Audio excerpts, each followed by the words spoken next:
Le golfe de Tadjoura, en face de Djibouti, est une petite baie maritime au fond du golfe d'Aden et aux portes de la mer Rouge, située au nord de la vallée du Grand Rift est-africain, qui sépare du nord au sud la Corne de l'Afrique du reste du continent, par un jeu de failles normales et un fossé d'effondrement, au niveau duquel naissent de nombreux volcans actifs.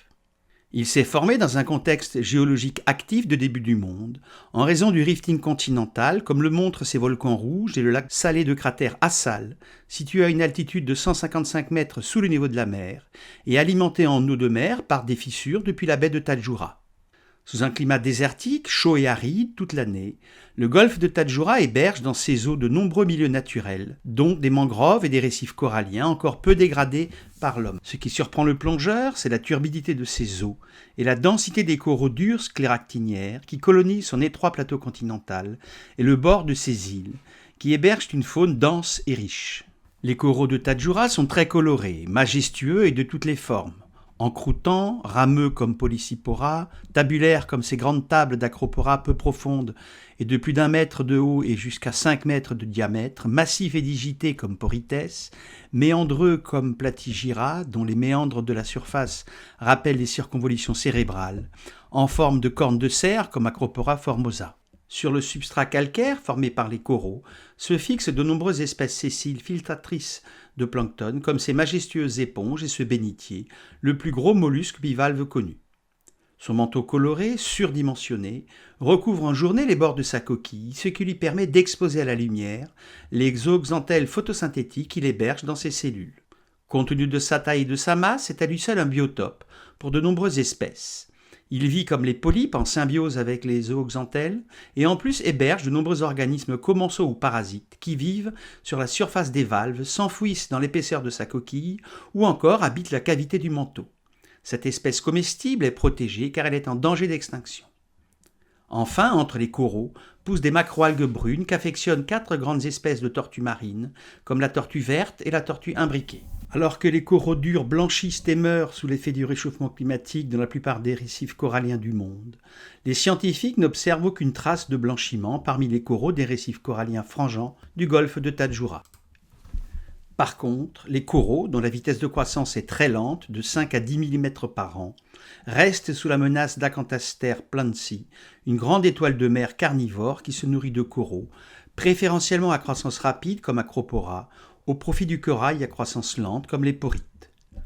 Acanthaster pourpre, corallivore, escalade les massifs d'Acropora, dévagine son estomac sur le corail, libère ses enzymes digestives puis en absorbe les tissus ainsi liquéfiés. Un seul individu peut ainsi détruire jusqu'à 6 mètres carrés de coraux par an.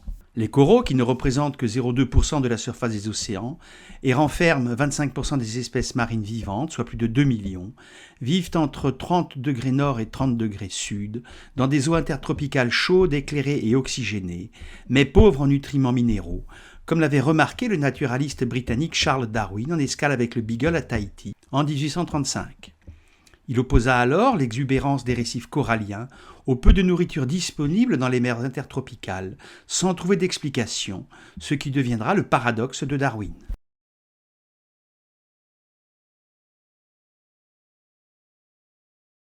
Les coraux durs scléractiniaires, anciennement appelés madréporaires, sont des métazoaires, c'est-à-dire de petits animaux en forme de mini-anémones de mer appelés polypes, qui peuvent, pour certaines espèces, constituer des colonies et fabriquer un squelette calcaire commun qui devient la base fondatrice d'un récif corallien.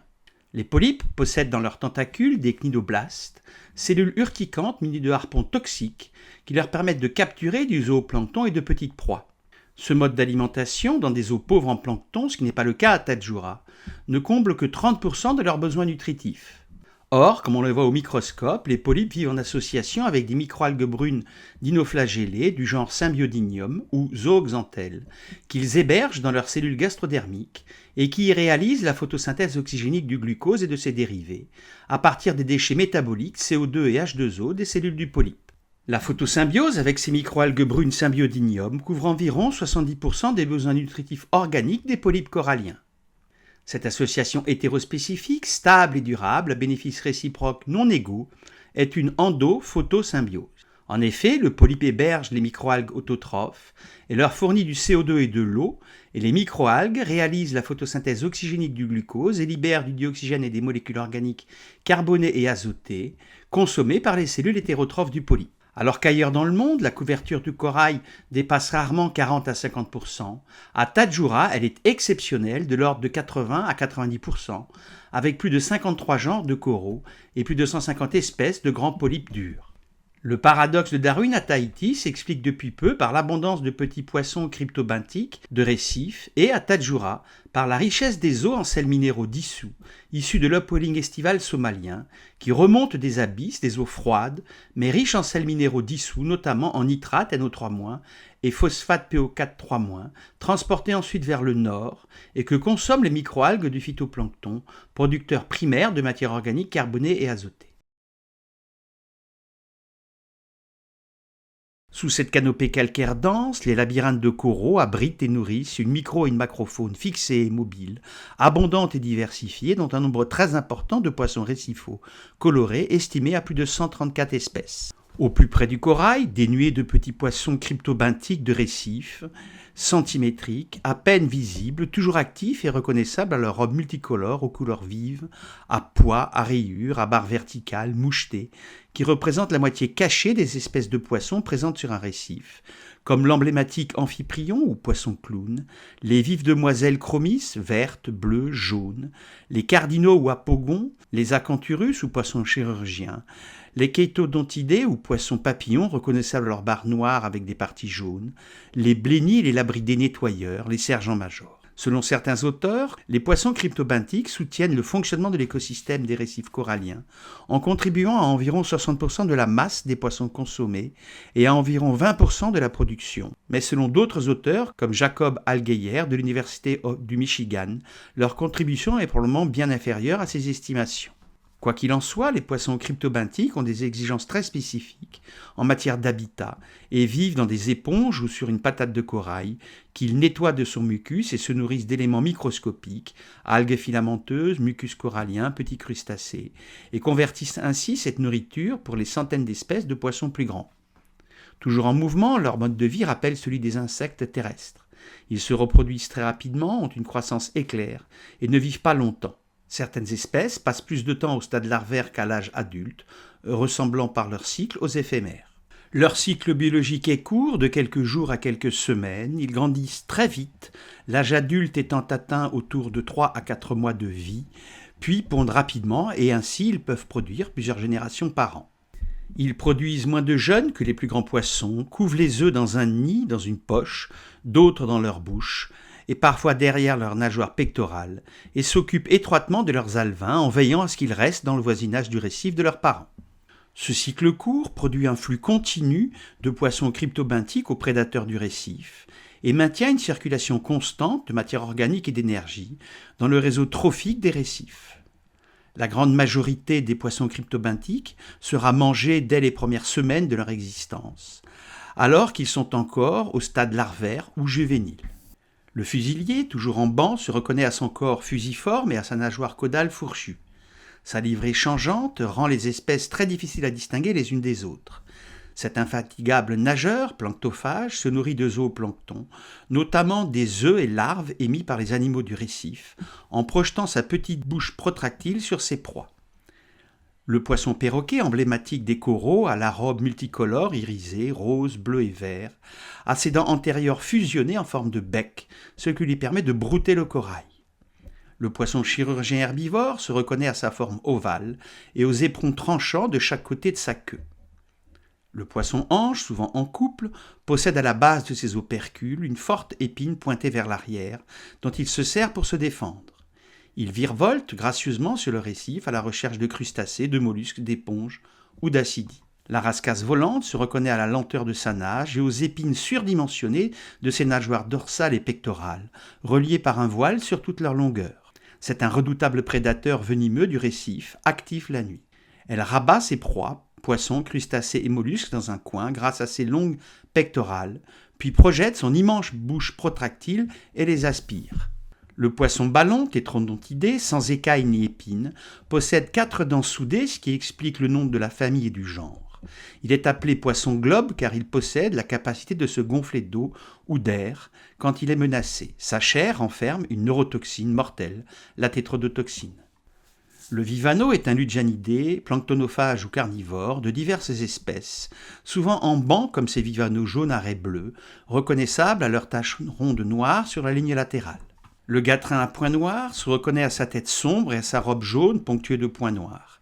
Actif la nuit, c'est un poisson grogneur capable de produire avec ses dents pharyngiennes des sons qui seront ensuite amplifiés par sa vessie natatoire. Le lipu rondeau jaune est un joli poisson solitaire et craintif qui parcourt le récif à la recherche de crustacés, mollusques, oursins et étoiles de mer. Les tortues marines herbivores parcourent le récif à la recherche des rares macroalgues qui poussent entre les tables et les massifs de coraux qu'elles broutent durant de longues minutes et dans laquelle elles se reposent.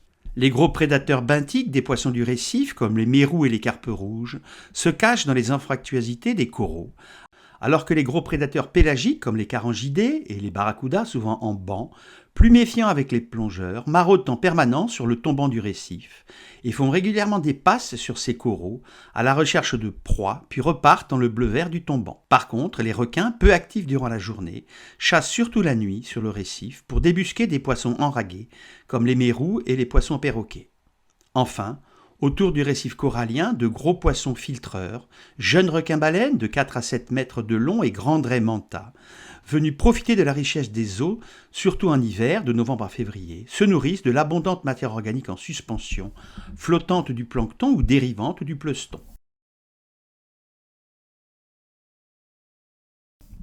Dans l'écosystème corallien du golfe de Tadjoura, la matière organique carbonée et son énergie potentielle de liaison circulent des microalgues vertes, producteurs primaires photosynthétiques, au zooplancton qui sera consommé par des petits poissons planctophages, menus fretins des plus gros poissons carnivores comme les requins, et même par les raies manta et les grands requins baleines planctophages qui viennent de novembre à février se nourrir dans ces eaux riches en matière organique en suspension ou flottante. Comment se répartit quantitativement cette biomasse dans les différents niveaux trophiques qui se suivent des producteurs primaires aux superprédateurs? À l'échelle de la biosphère, les océans couvrent 71% de la surface de la Terre et occupent un volume beaucoup plus important que le domaine continental et ses écosystèmes terrestres. Les mesures de biomasse des écosystèmes ont montré que la biomasse terrestre, d'environ 470 gigatonnes de carbone, est 78 fois plus élevée que la biomasse marine, avec 6 gigatonnes de carbone, mais que les deux écosystèmes ont une productivité primaire à peu près égale, ce qui suggère un renouvellement beaucoup plus rapide des producteurs primaires photosynthétiques océaniques. La matière organique, source d'éléments chimiques, carbone, hydrogène, oxygène, azote et phosphore, et son énergie chimique potentielle de liaison circulent dans les écosystèmes continentaux, des plantes vertes comme les grandes graminées et les arbres emblématiques de la savane africaine, acacias, candélabres, baobabs, producteurs primaires photosynthétiques, jusqu'aux consommateurs hétérotrophes, herbivores puis carnivores, et enfin détritivores qui décomposent, minéralisent et recyclent la matière organique en matière minérale. Les mesures montrent que les pyramides de biomasse des écosystèmes continentaux sont normales à bas en bas et pointe en haut. La biomasse des producteurs primaires, d'environ 450 gigatonnes, est 22,5 fois plus importante que celle des consommateurs primaires, herbivores, secondaires, carnivores et détritivores, estimés à 20 gigatonnes. Par contre, les mesures montrent que dans tous les écosystèmes océaniques en bonne santé, pas ou peu perturbés par l'homme, comme celui du récif corallien de Tadjoura, la pyramide des biomasses est inversée par rapport à celle des écosystèmes continentaux.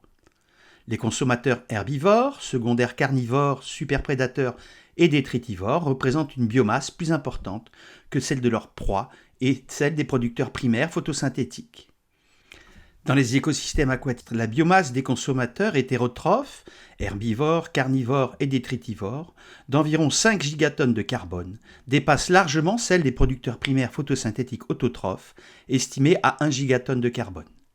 Les superprédateurs pélagiques comme les requins, les raies, les barracudas, les carangidés ou benthiques comme les mérous et les ludjanidés consomment une grande partie de la matière du niveau inférieur, ce qui permet aux populations de se reconstituer beaucoup plus rapidement et tout le système devient plus résilient. Une telle inversion de la pyramide des biomasses dans les océans, bien connue en écologie, s'explique par un taux de renouvellement élevé des producteurs primaires, plus important que celui des consommateurs. Les producteurs primaires marins, notamment les microalgues photosynthétiques, renouvellent rapidement leur biomasse en quelques jours, alors que les consommateurs ne renouvellent leur biomasse que beaucoup plus lentement, en quelques années, par exemple pour les poissons pélagiques. Par ailleurs, les petits poissons cryptobenthiques des récifs coralliens ont une durée de vie courte de quelques jours, mais comme ils se reproduisent rapidement, ils maintiennent ainsi une forte productivité de matière et d'énergie dans ce biotope favorable. Ainsi, le stock permanent de consommateurs est plus important, même si le cycle biologique de développement et donc la productivité des producteurs est nécessairement plus élevée. Le rapport inversé consommateur-producteur a également été décrit dans les océans pour la biomasse planctonique globale.